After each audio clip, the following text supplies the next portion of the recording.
வணக்கம் மக்களே, நான் உங்கள் பிளாக் ஆர்ட் ஜிகே. வர ஜூன் 24 OBA 54 அப்டேட் வந்து வரப்போகுது. அது கூடவே பார்த்தீங்கன்னா 9th anniversary ஈவெண்ட்டும் ஸ்டார்ட் ஆக போகுது. அது மட்டும் இல்லாமல் நம்ம கேமில் வந்து நிறைய சேஞ்சஸ் எல்லாம் கொண்டு வந்திருக்காங்க. நிறைய கேரக்டர் பவர்ஸ் எல்லாம் மாற்றிருக்காங்க. ஸோ அதை பற்றின ஃபுல் எக்ஸ்ப்ளனேஷன் இந்த வீடியோவில் பார்க்கலாம். அதுக்கு முன்னாடி நீங்கள் இன்னும் இந்த சேனலை சப்ஸ்கிரைப் பண்ணலைன்னா சப்ஸ்கிரைப் பண்ணிக்கோங்க. வாங்க வீடியோக்குள்ளே போகலாம்.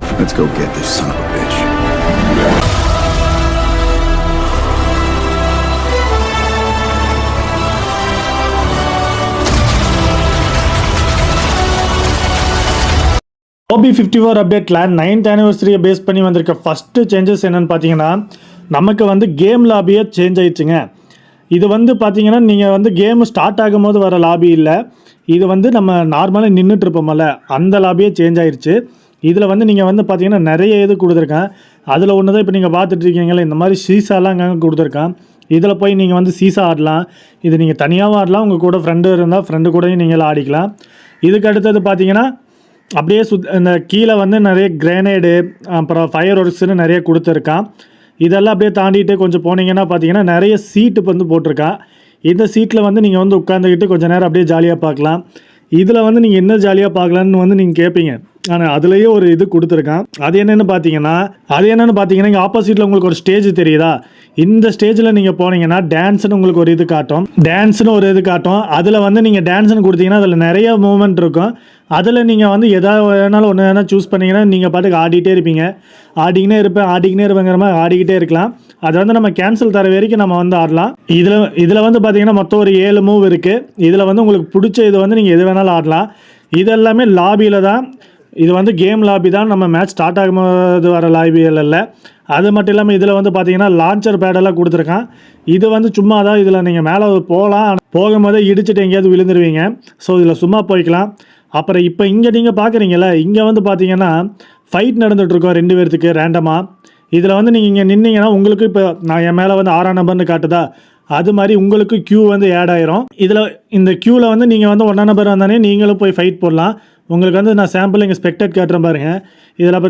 இதில் காட்டுற மாதிரி தான் நீங்கள் 2 பேர் வந்து இதில் வந்து 1v1 வந்து ஆடுற மாதிரி இருக்கும். இதில் மொத்தம் 3 ரவுண்டு. அதில் நீங்கள் 2 ரவுண்டு வந்து ஜெயிச்சாலே முடிஞ்சிடும். இப்போ 4 பேர் ஆல்ரெடி முடிஞ்சிட்டாங்க. இப்போ இன்னும் 2 பேர் தான் இருக்காங்க. அதுக்கப்புறம் நம்மளும் உள்ளே போய் ஆடலாம். அது என்னென்னு பார்க்குறதுக்கு முன்னாடி இதில் இன்னொரு விஷயம் இருக்குது. அது என்னென்னு உங்களுக்கு காட்டுறேன். இங்கே வந்து பார்த்தீங்களா, இங்கே பார்த்து எப்படி 2 பேர் வந்து ஜாலியாக மேலே நின்றுட்டுருக்காங்களா, இது மாதிரி நீங்களும் பண்ணலாம். அதுக்கு வந்து என்ன பண்ணணும்னா, நீங்கள் ஒருத்தங்க பக்கத்தில் போய் நிற்கும் போது கேரின்னு ஒரு ஆப்ஷன் காட்டும். அவங்கள பஞ்ச் பண்ணிங்கன்னா கேரின்னு ஒரு ஆப்ஷன் காட்டும். அதை வந்து நீங்கள் கேரி கொடுத்தானே அவங்க வந்து அக்செப்ட் பண்ணிட்டாங்கன்னா அவங்கள வந்து நீங்கள் தூக்கிட்டு இந்த மாதிரி சைக்கிளில் வந்து ஜாலியாக சுற்றிட்டு இருக்கலாம். இந்த மாதிரி இந்த லாபியில் வந்து ஃபன்னான ஈவெண்ட் எல்லாம் நிறைய இருக்குது. இப்போ வந்து பார்த்தீங்கன்னா நமக்கு அந்த க்யூ வந்து முடிய போகுது. க்யூ முடியும் போது பார்த்தீங்கன்னா உங்கள் மேலே வந்து ஒரு கவுண்டன் வரும். அந்த கவுண்டன் முடிஞ்சானே நீங்களும் வந்து கேமுக்குள்ளே போயிடுவீங்க. இப்போ கேமுக்குள்ளே பார்த்தீங்கன்னா உங்களுக்கு ஆப்போசிட்டில் ஒரு எனிமி இருப்பான். ரேண்டமாக ஒரு கன்று வந்து கொடுத்துருவான். இது வந்து கிட்டத்தட்ட லோன் வுல்ஃப் மாதிரி தான். இதில் வந்து பார்த்தீங்கன்னா நீங்கள் அந்த எனிமியை வந்து 2 ரவுண்டு வந்து வின் பண்ணணும். ஸோ இப்போ நமக்கு வந்து ஃபஸ்ட் ரவுண்டு ஸ்டார்ட் ஆயிடுச்சு. நானும் வந்து பார்த்தீங்கன்னா க்ளோவெல்லாம் போட்டுட்டு பொறுமையாக ஏறுவேன். ஆனால் வந்து எனிமி வந்து முன்னாடி வந்த மாதிரியே தெரியாது. சரின்னு நான் போய் பார்க்கும்போது தான் தெரியும் நம்ம எனிமி வந்து ஆஃப்லைனில் போய் நின்று இருப்பான். சரி, நான் அவனை கில் பண்ணிட்டு பார்த்தேன். அடுத்த ரவுண்டு ஸ்டார்ட் ஆகுமான்னு பார்த்தேன். நமக்கு வந்து ஃபஸ்ட் ரவுண்டே கொஞ்சம் ஈஸியாக முடிஞ்சிருச்சு. சரி, 2வது ரவுண்டு ஸ்டார்ட் ஆகும்னு பார்த்தா அதுக்குள்ளே அந்த எனிமி வந்து வெளியே போயிட்டான். அதனால் நமக்கு வந்து இந்த மாதிரி வின் பண்ணியாச்சு பூயான்னு வந்து வரும். கீழே பார்த்தீங்கன்னா டிஃபெண்ட் ஏரியானான்னு காட்டுதா, அதை நம்ம கொடுத்தோம்னா நமக்கு வந்து புது எனிமி வருவான். அவங்கள வந்து ஃபைட் எடுத்து நம்ம வந்து வின் பண்ணுற மாதிரி இருக்கும். இதே மாதிரி நிறைய மேட்ச் வின் பண்ணோம்னா இந்த இடத்துல வந்து ஒரு லீடர் போர்டு வந்து இருக்கும். அதில் வந்து நம்ம பேரை வந்து காட்டும். ஸோ வேண்டான்னு நீங்கள் பார்த்தீங்கன்னா நீங்கள் வந்து அதில் குவிட் கொடுத்துட்டு நீங்கள் வந்து வெளியே வந்துக்கலாம். அதுக்கு அடுத்தது பார்த்தீங்கன்னா அங்கே வந்து நின்று நீங்கள் வந்து ஃபோட்டோ எடுத்துக்கலாம். அது உங்களுக்கு ஆல்ரெடி தெரியும். இதில் நிறைய ப்ராசஸ் இருக்கும். இந்த லாபியை பொறுத்த வரைக்கும் நீங்கள் பார்த்தீங்கன்னா ஒரே இடத்துல அமைதியாக நின்னீங்கன்னா தான் இந்த இந்த கேமுலாம் மோடெல்லாம் ஸ்டார்ட் பண்ணுறது எல்லாமே உங்களுக்கு காட்டும். நீங்கள் எங்கேயாவது ஓடிட்டு இருந்தீங்கன்னா அந்த லாபி மோடு தான் காட்டும். ஸோ லாபி காட்டலங்க, அப்புறம் எப்படி கேமை ஸ்டார்ட் பண்ணுறதுன்னு கன்ஃபியூஸன் ஆக வேணாம். நீங்கள் ஒரே இடத்துல ஸ்டாண்ட் ஸ்டில் பண்ணிங்கன்னா போதும். உங்களுக்கு வந்து அந்த பிஆர் ரேங்க்டு இதெல்லாம் சூஸ் பண்ணுற அந்த லாபி வந்து நமக்கு வழக்கம் போல் காட்டிடும். அடுத்ததான் நம்ம இன்கேம் சேஞ்சஸை வந்து பார்த்துடலாம். இதுதான் நமக்கு அந்த ஃப்ளைட்குள்ளே இருக்கிற லாபி. இதுவில் ஒன்றும் பெரிய சேஞ்சஸ் ஒன்றும் வரல. அடுத்தது வந்து ஃப்ளைட்டு. இதில் வந்து 9th anniversary இந்த ஃப்ளைட்டுக்கு வந்து பெயிண்ட் அடிச்சிருப்பான். அதை நம்மளால் டவுன்லோட் பண்ண முடியாதனால உங்களால் காட்ட முடியல. அடுத்தது பார்த்திங்கன்னா கேம் மேப் பூரா இந்த மாதிரி பட்டாசெல்லாம் நிறைய வெடிக்கும். அதுக்கப்புறம் இதில் மெயின் சேஞ்சஸ் பார்த்திங்கன்னா இந்த ஃபேக்ட்ரி இருக்குதுல்ல, அது வந்து இன்னும் சேஞ்ச் பண்ணல. இப்போ அந்த ஃபுட்பால் ஈவெண்ட்டுக்கு போகும்போது மாற்றின ஃபேக்ட்ரியை வந்து 9th anniversary-க்கு வந்து கலர் பெயிண்ட் மட்டும் அடித்து மாற்றி விட்டு அப்படியே வச்சுக்கிட்டான். ஏன்னா அவனுக்கு மறுபடியும் இது பண்ணுறதுக்கு வந்து நேரம் இல்லை போல், வேறு ஐடியா யோசிக்கிறதுக்கு. இதில் வந்து பார்த்திங்கன்னா இப்போ இந்த ஃபேக்ட்ரி நீங்கள் ஆல்ரெடி நோட் பண்ணியிருப்பீங்க. இப்போ இருக்க ஃபுட்பால் ஈவெண்ட்டில் இருக்க அதே ஃபேக்ட்ரி தான். எல்லா இடத்துலையும் பெயிண்ட் மட்டும் 9th anniversary-ன்னு மாற்றி அடிச்சிட்டான். அப்புறம் கீழே இருந்த ஃபுட்பால் கிரவுண்டுக்கு பதிலாக இங்கே வந்து அங்கங்கே கிறிஸ்டல்ஸ் இருக்குது. மற்றபடி வந்து ஒன்றுமே பெரிய சேஞ்சஸ் எல்லாம் எதுவுமே இல்லை. இது பார்த்திங்கன்னா நமக்கு இந்த காயினெல்லாம் இருக்குமில்ல லூட்டில், அது வந்து செமையாக இருக்குது. அந்த ஃபுல் எஃபெக்ட்டுமே நான் வந்து இந்த ஆரஞ்சு வந்து ஆட் ஆனதுனால சூப்பராக இருக்குது. இதுக்கு அடுத்தது பார்த்திங்கன்னா இந்த மாதிரி கிளாக் டவர்லலாம் பார்த்திங்கன்னா மேலே வந்து ஒரு இது மாதிரி ஜொலிக்குது கிறிஸ்டல்ஸ் எல்லாம். அங்கே போயிட்டு நீங்கள் வந்து என்ன பண்ணணும்னா யூஸ்னு ஒன்று காட்டும். அதை வந்து யூஸ் கொடுத்தீங்கன்னா இங்கே வந்து கிறிஸ்டல்ஸ் எல்லாம் உடஞ்சி அங்கங்கே இருக்கும். இது வந்து நீங்கள் 7 கிறிஸ்டல் வந்து கலெக்ட் பண்ணுற மாதிரி இருக்கும். இந்த 7 இதையுமே நீங்கள் வந்து கலெக்ட் பண்ணிங்கன்னா அந்த கிறிஸ்டல் வந்து கொஞ்சம் கொஞ்சமாக சேரும். அது சேர்ந்து முடிஞ்சோடனே பார்த்தீங்கன்னா அதில் இருந்து நிறைய லூட்டெல்லாம் இருக்கும். அதை வந்து நீங்கள் வந்து எடுத்துக்கலாம். இது நீங்கள் சும்மா யூஸ் பண்ணாலே கிடைக்கிற மாதிரியே கொடுத்துருக்கலாம். எதுக்கு தேவையில்லாமல் இது இப்படி ஓட வச்சான்னு தெரியல. அடுத்தது பார்த்தீங்கன்னா இதில் வந்து இன்னொன்று இருக்குது. இந்த கீழே வந்து ஒரு பிக்கி பேங்க் மாதிரி ஒன்று இருக்குதா, அதை வந்து எடுத்திங்கன்னா உங்களுக்கு வந்து கிரெனேட் மாதிரி அதை த்ரோ பண்ணலாம். அதை த்ரோ பண்ணும்போது பார்த்தீங்கன்னா ஒரு சர்க்கிள் மாதிரி வந்து நீங்கள் டான்ஸ் ஆடுவீங்க. அந்த மாதிரி டான்ஸ் ஆடும்போது பார்த்தீங்கன்னா உங்களுக்கு வந்து கோல்டு காயின் வந்து கிடைக்கும். இதில் வந்து பார்த்தீங்கன்னா நிறைய காயின் கிடைக்கணும்னு எதிர்பார்க்காதீங்க. வெறும் 200 காயின் தான் கிடைக்கும். இதுக்கு எதுக்கு இந்த கிரெனேடெல்லாம் கொடுத்து இது பண்ணான்னு தெரியல. ஒரு 500 காயின் மினிமம் கிடைச்சா கூட இதை வந்து கொஞ்சம் ஒர்த்துன்னு சொல்லலாம். 200 காயினுக்கு இதில் ஒர்த்து இல்லை. அதே மாதிரி பார்த்தீங்கன்னா இந்த பொச்சினக்கில் வந்தீங்கன்னா இப்படி ஒரு இது இருக்கா, இது வந்து பார்த்தீங்கன்னா இந்த ஜம்ப் பண்ணி காயின் பிடிக்கிற மாதிரி ஒரு இதுலேயும் வந்து இது யூஸ் கொடுத்ததுக்கப்புறம் இந்த மாதிரி அங்கங்கே சின்ன சின்னதாக இதெல்லாம் இருக்கும். அதில் போய் நீங்கள் பார்த்தீங்கன்னா இன்னும் ஜம்ப் பண்ணுற மாதிரி இருக்கும். ஜம்ப் பண்ணி இந்த சப்வே சர்ஃபர்ஸில் வர மாதிரி காயின் வந்து கலெக்ட் பண்ணலாம். இது வந்து அந்த ஜம்ப் பண்ணுறதுக்கெல்லாம் கொஞ்சம் ஃபன்னாக இருக்குது. ஆனால் எனிமி வந்துட்டாலும் நம்மளை ஈஸியாக அடிச்சிடலாம். இது மாதிரி ஜம்ப் பண்ணாலும் இதை வெறும் 4 காயின் தான் பிடிக்க முடியும். இதில் இருக்க எல்லா காயினுமே கலெக்ட் பண்ணுற மாதிரி இருந்தாலும் இது நல்லா இருந்திருக்கும். அடுத்ததான் இந்த OP51 அப்டேட்டில் இந்த கேரக்டர் ஸ்கில்லெல்லாம் நிறைய இது சேஞ்சஸ் பண்ணியிருக்காங்க. ஊகாங் பவரில் வேறு லெவலில் மாற்றிட்டாங்க. அதில் என்னென்னலாம் கேரக்டர்லாம் சேஞ்ச் பண்ணியிருக்காங்க, அதுக்கு என்னென்ன பவர்லாம் இருக்குதுன்னு இந்த வீடியோவில் வந்து இப்போ பார்ப்போம். நம்ம ஃபஸ்ட்டாக பார்க்க போகிற கேரக்டர் வந்து கோடா கேரக்டர் தான்.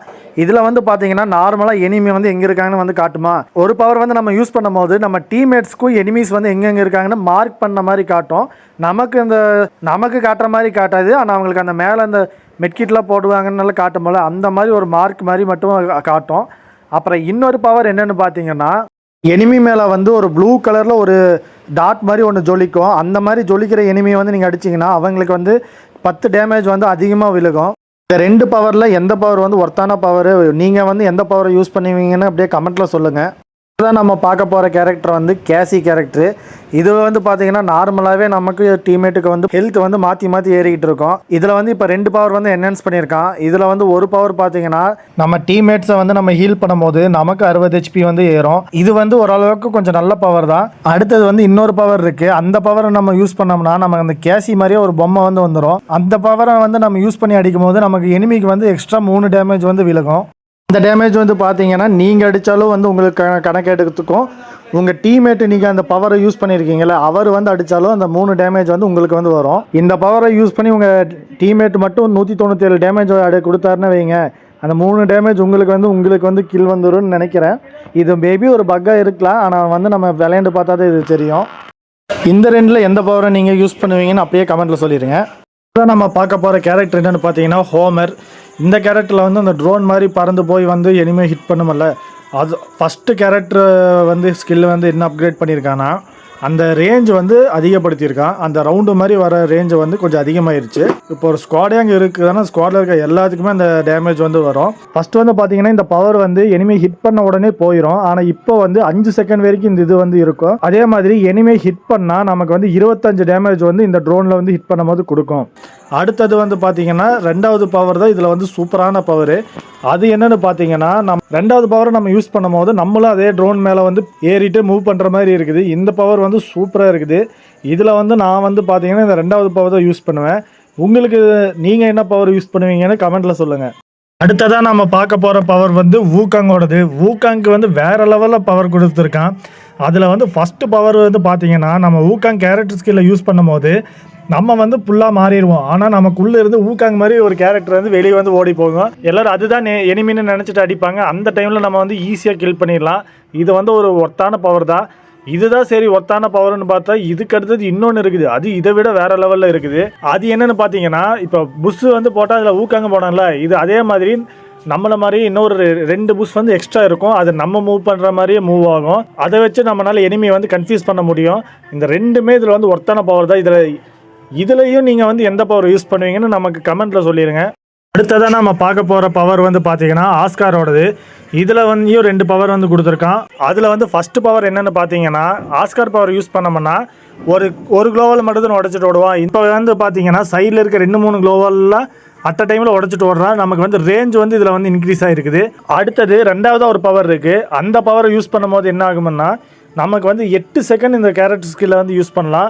ரொம்ப நேரம் வந்து யூஸ் பண்ணுறதுனால நமக்கு லைனாக எந்த இடத்துல எனிமி குளோவல் போட்டிருந்தாலும் அது எல்லாத்தையுமே நம்மளால் அடிச்சுட்டு ஓட முடியும். இதில் இந்த 2வது பவர் தான் எனக்கு தெரிஞ்ச ஒர்த்தான பவர். ஏன்னா நிறைய நேரம் இந்த பவர் இருக்கனால எனிமி எங்கே ஓடினாலும் நம்மளால் ஃபாஸ்ட்டாகவும் மூவ்மெண்ட் ஸ்பீடு இதில் கிடைக்கும். ஸோ இந்த 2வது பவர் வந்து எல்லாருமே யூஸ் பண்ணுங்கள். அடுத்ததாக நம்ம பார்க்க போகிறது நம்ம ரொனால்டோவோடது. இவனுக்கு 2 பவர் கொடுத்துருக்கான். அதில் ஃபஸ்ட்டு பவர் பார்த்தீங்கன்னா, நம்ம வந்து குரோனா கேரக்டர் வந்து யூஸ் பண்ணோம்னா நம்ம அதுக்குள்ளே இருக்கன்ட்டு எனிமிக்கு தெரியாது. ஒரு கத்திரிப்பு கலரில் டார்க்காக வந்து ஃபுல்லாக மறைச்சிரும். நம்ம எனிமி எங்கே இருக்கான்னு எனிமிக்கு வந்து காட்டாது. உங்களுக்கு இதில் வந்து இப்போ ஷோ ஆகாது, ஆனால் அது இன்விசிபிளாக தான் இருக்குன்னு சொல்லியிருக்காங்க. அடுத்த பவர் அதுதான் இன்னும் வேறு லெவலான பவர். அது என்னென்னா, குரோனா கேரக்டரை போட்டுட்டு நம்ம நகரும் போது அதுவும் நம்ம கூடயே வந்து நகரும். அந்த மாதிரி இருந்துச்சுன்னா இப்போ நம்ம ஓப்பன் ஏரியாவில் குரோனா கேரக்டர் வந்து யூஸ் பண்ணுறோம்னா நம்மளால் குரோனா முடிஞ்சதுக்கப்புறம் தப்பிக்க முடியாது. ஆனால் இப்போ என்ன பண்ணலாம்னா, நம்ம அந்த குரோனா கேரக்டரை யூஸ் பண்ணிவிட்டோ ஏதோ மரத்துக்கு பின்னாடி எங்கேயாவது போய் கூட ஒளிஞ்சிக்கலாம். அது முடிஞ்சதுக்கப்புறமா அந்த குரோனா பவர் வந்து ஒரே இடத்துல தான் இருக்குது. அது வந்து பக்காக இருக்குன்னு தான் நினைக்கிறேன். கேம் அப்டேட் வரும்போது அதை எடுத்துருவாங்கன்னு நான் நினைக்கிறேன்.